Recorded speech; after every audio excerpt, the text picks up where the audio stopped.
어려운 경제 이야기를 쉽게 풀어보는 시간입니다. 정태인의 경제는. 김호중 공장장은 늘 어렵다고 말하는 연구소인데요. 칼폴라니 사회경제연구소 정태인 소장님 나와주셨습니다. 안녕하세요. 반갑습니다. 네, 안녕하세요. 예, 오랜만에 뵙습니다. 네네네. 이게 급조한 질문을 작가들이 만들었습니다. 예. 노회찬 의원님에 이어서 소장님께도 여쭤봐달라는데, 소장님은 김호중 공장장하고 언제 처음 만나셨는지, 그리고 김호준의 첫인상은 어땠는지. 1999년인가 2000년에 만났을 거예요. 꽤 오래되셨네요. 예, 제가 그때는 MBC 미디어 비평에서 예. 이제 보조 진행자 손석희 당시 아나운서와 같이 했었는데 그때 아마 김어준 총재가 네. 당시에 이미 총재란 말을 쓰고 있었는데 건방지게. 아니 20년 전에 총재라 그랬어요? 예. 뭔가 이렇게 대한 미디어 같은 거를 모색하고 있었는데 예. 이제 뭐 그렇게 성공하지 못한 그때 정말로 양평동인가 어디 영등포에 이 공장 같은 데다가 사무실을 만들어 놓고 있었는데 그때 뭐 이미 공장을 만들었었군요. 예, 만들기는. 무슨 삼국지를 뭘로 만들어서 뭐 파는 뭐 그런 상태죠. 굉장히 젊었을 때고. 삼국지요? 예, 삼국지를 게임은 아니었고 무슨 CD로 만들어서 뭐 파는 뭐 그런 일을 하고 있었죠. 아까 노회찬 의원은 충격적인 말씀을 하신 게 네. 지금 외모가 굉장히 좋아진 거라는 얘기를 하셨는데 그때 외모는 어땠나요? 그때는 수염 안 길렀지. 그리고 좀 말랐었고. 그러면 수염을 안 기르고 마른 뭐 외모보다 저는 잘 모르겠어요. 그때가 나은지 지금이 나은지 뭐 다 비슷비슷하죠. 뭐 그때나 지금. 그렇죠. 달라봐야 얼마나 다르겠어요. 예. 그러니까 본인은 잘생겼다고 생각하고 뭐 그리고 지금은 인기가 워낙 좋으니까 뭐 외모가 무슨 문제가 되겠습니까? 그래도 본인이 잘생겼다고 생각하는 건 잘못이죠. 근데 그거는 어쩔 수 없는 모양이에요. 노무현 전 대통령도 지금 제가 이 얘기하면 이제 굉장히 혼날 건데 객관적으로 저는 못생겼다고 생각했는데 이분이 2%에서 막 올라가면서 제가 혹시 이 TV 토론에서 이 질문을 의표를 찌른 질문이 이런 거 나올 수 있잖아요. 당황하는 질문. 그래서 본인이 잘생겼다고 생각하십니까? 이런 연습을 했어요. 예행 연습하는데. 예, 근데 뭐 당연. 네. 그래서 뭐 본인이 잘생기고 인기 좋으면 잘생긴 겁니다. 잘생겼다고 믿고 인기 좋으면. 오늘 주제 얘기하는 게 낫겠습니다. 오늘 이야기해볼 주제가 뭐죠? 예, 오늘은 그러니까 실제 현재 경제 상황하고 그거에 대한 대책으로 제이노믹스에 입각한 일자리 대책 이런 것들을 내놨는데 그게 과연 적절한지 그리고 현재 상황이 얼마나 나쁜지 이런 얘기를 좀 해봐요. 사실은 지금 상당히 저는 안보나 경제 양쪽에서 나아졌다는 생각을 했거든요. 사실 그 대선할 때는 이거 대통령 왜 하려고 그러나 이 사람들이 이렇게 경제 안보 동시 위기인데 근데 안보는 조금 풀려가고 있는 것 같아요. 예. 그러니까 치킨 게임은 끝나가고 이제 대화 국면으로 가는 것 같아요. 근데 보통 대화 국면으로 가면 2, 3년은 이제 협상하거든요. 그렇죠. 예. 2, 3년간 여유가 좀 생긴 편이에요. 물론 안정적으로 가는 거죠. 사드 문제를 어떻게 해결하느냐가 이제 한중 관계에서 굉장히 중요한 문제일 텐데. 근데 또 하나는 경제도 제가 예측하기는 1%대까지 떨어지는 잘못한 마이너스라고 생각했는데 수출이 많이 늘었어요. 국제 경기가 좋아지고 있어서. 예, 전체적으로 이 OECD나 IMF 평가를 보면은 그동안도 회복세라 그랬는데 굉장히 여러 가지 조건을 많이 붙인 회복세였거든요. 항상 틀렸고 10년 동안. 이번에는 확실한 회복세고 특히 우리나라에 영향을 많이 미친 거는 반도체 가격이 급등을 했습니다. 반도체가 굉장히 큰 영향을 미치고 그러니까 이제 삼성전자에서 설비를 투자를 하거든요. 반도체 설비는 굉장히 고가의 설비이기 때문에 1분기에 우리나라 설비 투자가 한 5% 가까이 늘었어요. 4.6%. 보통 마이너스가 될 거라고 예측했는데 4.6%. 그리고 또 하나는 이건 좀 우려스러운 건데 건설 투자도 6.4% 늘어서 1분기에 1.1% 성장을 했고 이 속도로 간다면 뭐 4.4가 된다는 얘기니까 그거는 청신호긴 한데 문제는 이제 경제 전체가 나아지는 것과 달리 어제 장하성 실장이 브리핑할 때 이제 소득 양극화는 재난에 가깝다 이런 말씀을 하셨거든요. 정말로 지금은 이제 경제 전반에 관한 경기 지표는 좋아지고 있다는 말씀이셨고 그런데 개별 소득자들이 느끼는 것은 너무 또 다른 상황이다라는 그런 건데. 그래서 장하성 실장 어제 발표해 보면 그러니까 1분위 소득 1분위라는 건 우리나라 전체를 가계를 열로 놨을 때 아래 2, 그러니까 20%의 소득이 9.8% 줄어들었다. 작년에. 그렇죠. 이 얘기를 하셨는데 제가 오늘 통계청 자료를 뒤집어 봤는데 실장이니까 로 데이터를 받겠죠. 예. 전체적 분배가 악화됐습니다. 어분위 배율이든 진위 계수든 전부 악화됐는데 사실은 이명박 박근혜 정부 때 이 분배 지표가 개선이 됐었거든요. 그래요? 예. 그래서 학자들이 이게 왜 이런가 봤더니 당시에 이제 자영업이 많이 늘어나고 그다음에 할아버지들이 일을 하기 시작했습니다. 과거 일 안 하던 분들이 고령화 시대가 되다 보니까 네, 근데 또 경기도 나빠지니까 이제 일을 하는 게 있었고 40, 50대 주부들이 많이 이제 취업을 그러니까 비정규직으로 취업을 해서 그때가 늘었는데 근데 그거는 살기가 어려워져서 일자리에 그래도 나섰던 이제 거잖아요. 하위에서 이제 취업을 하고 거기 소득이 늘어나니까 분배 지표가 개선이 됐는데 이번에 급작스럽게 나빠진 거는 자영업 자체가 문제가 되면서 자영업 고용원이 줄어들고 그다음 지금 구조조정하잖아요. 그러니까 대기업들이 이제 무너지니까 하청 기업들이 무너지면서 지금 이제 하위 20%가 9.8% 줄어드니까 전반적으로 소득이 나빠졌죠. 근데 더 문제는 우리나라는 상당히 자산 분배라든가 소득 분배가 이 평등한 나라였습니다. 60년대에는 세계에서 가장 평등한 나라였고 농지 분배를 장하성 실장이 지난 과거에 했던 말씀들을 봐도 80년대까지만 해도 대기업 중기업의 소득 차이라든가 급여 차이 같은 것도 크지 않았고 그때는 한 80%요. 88년까지 1차 청과 대기업이 임금이 그러니까 대기업이 80% 정도였는데 지금은 거의 50%. 그러니까요. 그리고 90년대 중후반에 급격하게 그러니까 외환위기 이후에 급격하게 분배가 나빠져서 그러니까 세계에서 가장 평등한 나라에서 짧은 기간 동안 불과 20년 동안 세계에서 가장 불평등한 굉장히 나라가 불평등한 나라서 그래서 아마 모두 느끼실 거예요. 나이가 좀 드신 분들은 90년대 중반까지 뭔가 살만했는데 지금은 굉장히 살기 어려워졌고 특히 청년층은 아무리 봐도 위로 올라갈 사닥다리를 올라갈 이런 비전이 안 보이니까 이제 흑수저 금수저라든가 헬조선 얘기가 나오는 거죠. 이것이 빨리 시정하지 못하면 장하성 실장 말대로 구조적인 문제로 고착화가 되면 이제 그다음에 정말로 문제가 되거든요. 그래서 장하성 실장은 그런 부분을 이제 해법으로 제시한 게 이른바 소득 주도 성장. 이게 이제 과거 지난 정권에서는 기업이 잘 되면 아래도 잘 될 것이다 해서 낙수 효과를 얘기를 했는데 소득 주도 성장은 분수 효과 밑에서부터 물을 끌어올리는 효과라고 그렇게 비유를 하시더라고요. 그렇죠. 이게 구체적으로는 어떻게 하시겠다는 겁니까? 그러니까 조금 전에 말씀드린 것처럼 하위 20%가 마이너스가 되면 소비가 마이너스가 될 거 아니에요. 그러니까 사실은 가난한 사람들 보통 사람들은 돈이 없어서 못 써요. 부자들은 돈 쓸 데가 없어서 못 써요. 그래서 우리나라에 돈은 있는데 그러니까 돈 쓸 데가 없다는 건 투자가 안 되고 있다는 얘기죠. 그러니까 보통 사람들은 돈이 없으니까 특히 가계부채에 눌려서 소비가 못 늘어나잖아요. 근데 지금 돈은 있거든요. 그 돈이 처음부터 시장에서 임금을 더 많이 받는 방식으로 가난한 사람들이 더 많이 돈을 받게 하든가 아니면 시장에서 분배가 끝난 다음에 세금을 통해서 복지로 이 재분배죠. 복지로 다시 소득을 늘려줘서 이분들의 소비가 늘어나게 되면 당연히 가난한 사람은 100% 쓰거든요.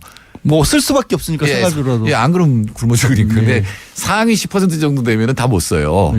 어차피 이제 저축이 되고 그게 투자가 돼야 되는데 투자가 안 되면 그게 결국은 부동산으로 가든가 부동산 투기로 가든가 아니면 그 돈이 그냥 이 유동 자산 돼가지고 이렇게 수익률 높은 데로 향하게 되거든요. 근데 그 돈이 가난한 사람들한테 시장을 통해서 또 하나는 이제 조세와 보조금을 통해서 분배 재분배가 되면 소비가 늘어나고 소비가 늘어나면 자영업이나 중소기업이 살 것이고 그럼 투자가 늘어나고 이게 이제 소득주도 성장론의 기본이죠. 그래서 예전에 이제 마중물이라고 하잖아요. 예전에 그런 기억들이 있으실지 모르겠지만 이렇게 펌프 우물 같은 것이 잘 물이 안 나오면 물을 부어서 물을 끌어내리는 끌어오게 올리는 그런 마중물 같은 것을 쓴다라고 하는데 그래서 그 마중물을 결국 쓰기 위해서 없는 일자리 만들고 이러는 게 결국엔 초기에는 투자가 들어갈 거 아니에요.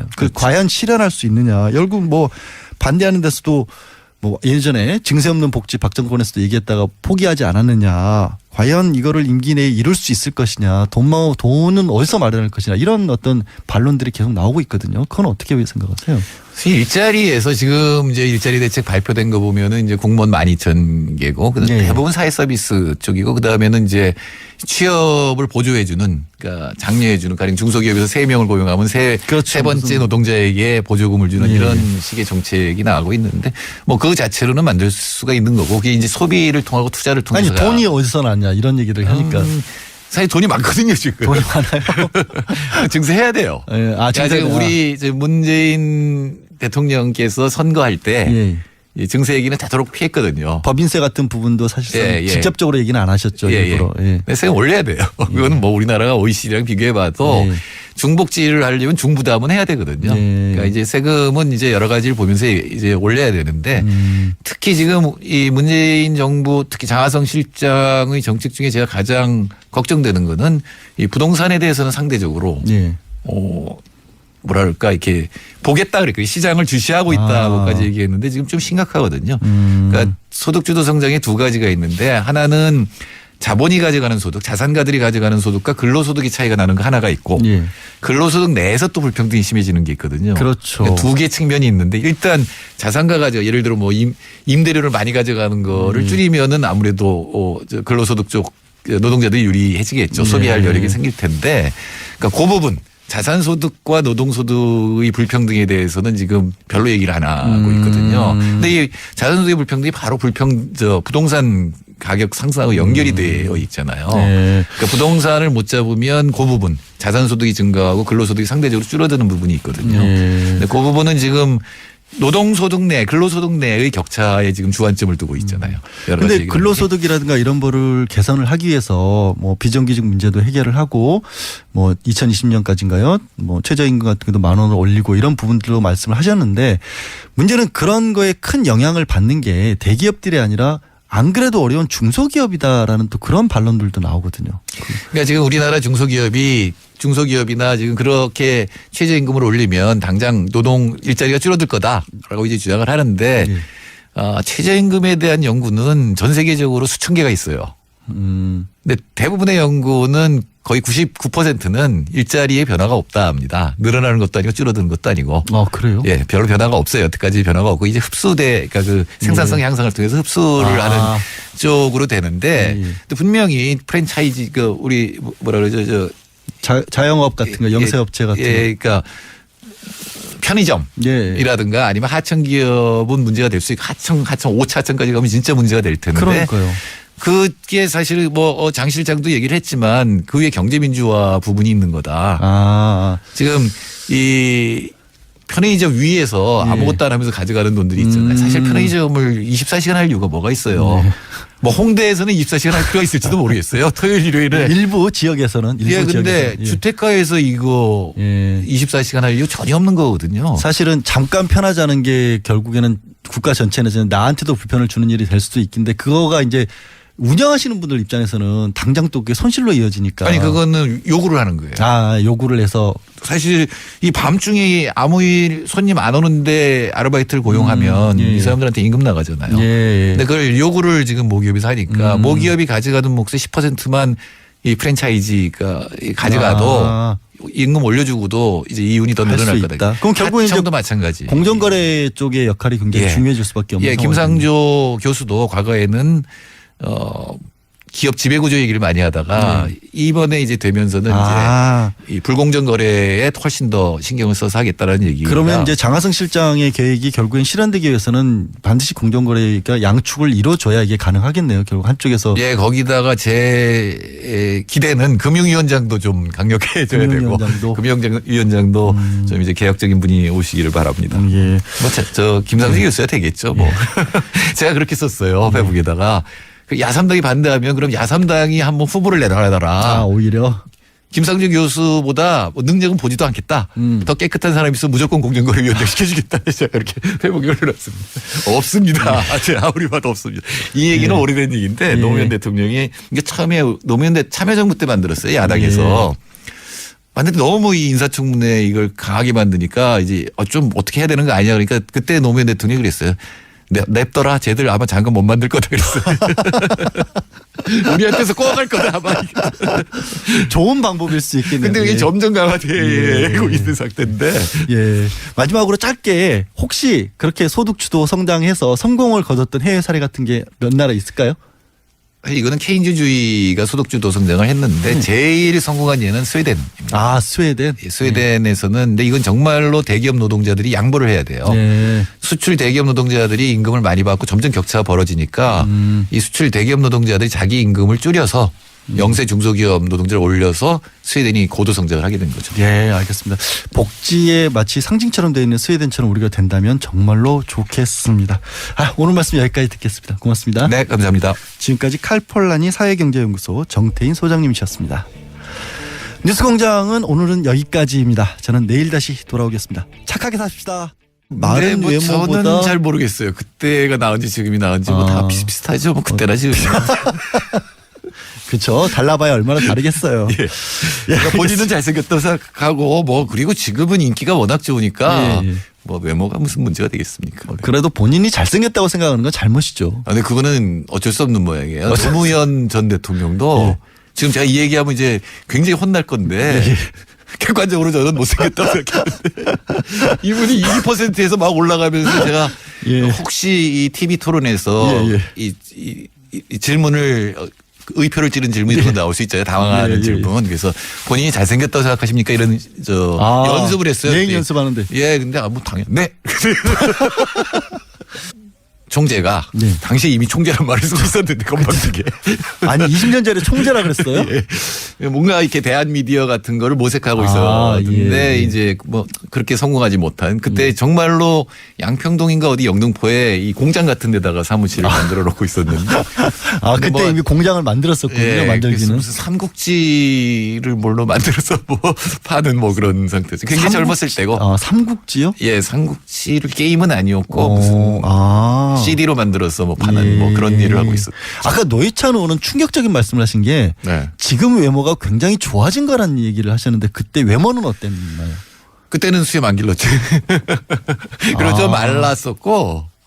그러면 수염을 안 기르고 어려운 경제 이야기를 쉽게 풀어보는 시간입니다. 정태인의 경제는. 김호중 공장장은 늘 어렵다고 말하는 연구소인데요.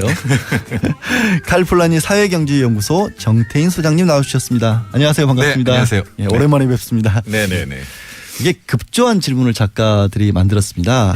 노회찬 의원님에 이어서 소장님께도 여쭤봐달라는데 소장님은 김호중 공장장하고 언제 처음 만나셨는지 그리고 김호준의 첫인상은 어땠는지. 1999년인가 2000년에 만났을 거예요. 꽤 오래되셨네요. 예, 제가 그때는 MBC 미디어 비평에서 이제 보조 진행자 손석희 당시 아나운서와 같이 했었는데 그때 아마 김어준 그래서 뭐 본인이 잘생기고 인기 좋으면 잘생긴 겁니다. 잘생겼다고 믿고 인기 좋으면. 오늘 주제 얘기하는 게 낫겠습니다. 오늘 얘기할 주제가 뭐죠?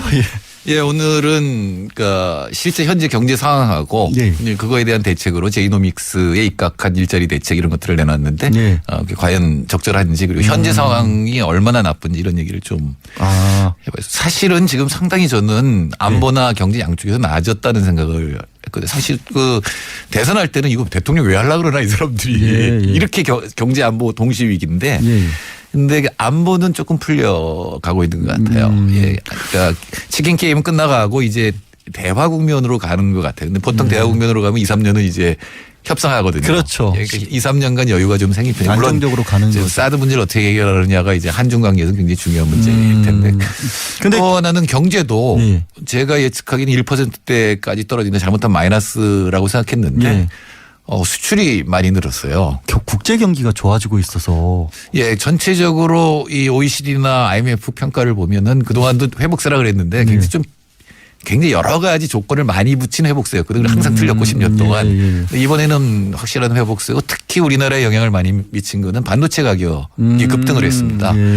반도체가 굉장히 큰 영향을 미치고 그러니까 이제 삼성전자에서 설비를 투자를 하거든요. 반도체 설비는 굉장히 고가의 설비이기 때문에 1분기에 우리나라 설비 투자가